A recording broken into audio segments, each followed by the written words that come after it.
te voilà à Nice au mois de juillet sans Reza à dormir dans ta voiture. Intéressant, non? Et c'est ton cœur qui souffre. Histoire vraie. You can check out anytime you like, but you can never leave. Tu veux pas choisir un truc par défaut trop tôt parce que toutes les offres ne sont pas sorties, mais tu veux pas non plus attendre la dernière minute en mode roulette russe. C'est pas possible d'optimiser tout à la fois. Tu ne cherches pas la Reza parfaite. Tu cherches la meilleure réponse à ton besoin du moment. C'est ça l'efficacité. Oser l'efficacité passe en mode Summer Day Lean. Tout l'été, 45 épisodes pour aborder le lean avec légèreté et en tongue. Le but, aiguiser ton esprit process pour attaquer la rentrée avec plein de bonnes idées. Allez, c'est parti. Tu veux des vacances mémorables? Rien de plus simple. Réserve au mauvais moment, choisis un logement au hasard et hop, te voilà à Nice au mois de juillet sans Reza à dormir dans ta voiture. Intéressant, non? Réserver ses vacances, c'est tout sauf anodin. Et aujourd'hui, on va voir comment t'éviter des galères logistiques et cardiaques. Les réservations, c'est souvent une galère. Tu veux faire des économies? Tu bookes un Airbnb maison de charme sur 3 étages, avec des escaliers qui font pâlir les descendeurs de pente raide. Sauf que toi, t'as un bébé féru d'escalade. Et c'est ton cœur qui souffre. Histoire vraie. Tu veux le confort? Tu prends un hôtel bulle, hyper design. Sauf que t'es coincé au milieu de nulle part, à 45 minutes de la boulangerie la plus proche. Version un peu Hôtel California, finalement.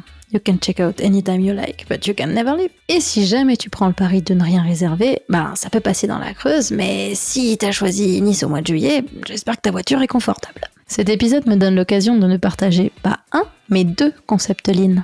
Le premier, c'est le flux tiré. Alors ça veut dire quoi? Qu'on lance une action quand le besoin est là. Ni trop tôt, ni trop tard. C'est pareil pour tes réservations. Tu veux pas choisir un truc par défaut trop tôt parce que toutes les offres ne sont pas sorties, mais tu veux pas non plus attendre la dernière minute en mode roulette russe. Renseigne-toi sur la zone, regarde les pics de saison, les ouvertures de Reza, les vrais besoins de ton séjour. Et finalement, agis au bon moment. Le deuxième réflexe lean, c'est les muda. Les gaspillages en japonais. Tout ce qui te fait perdre du temps, de l'argent ou de l'énergie sans t'apporter de valeur. Par exemple, si tu veux économiser 100 € sur ta réservation de vacances, mais que ça te prend 15 heures d'aller regarder les avis Google et les traduire un à un, est-ce que ça valait vraiment le coup? Tu dois choisir ce que tu veux vraiment optimiser. Ton temps, ton argent, ta charge mentale, parce que souvent, c'est pas possible d'optimiser tout à la fois. Dans les entreprises, c'est pareil. On ne commande pas toutes les fournitures 3 mois à l'avance pour ne pas immobiliser du stock et de la trésorerie. Et on cherche des fournisseurs qui répondent à nos vrais besoins. À ton besoin qu'il ne soit pas cher, réactif, local ou adaptable.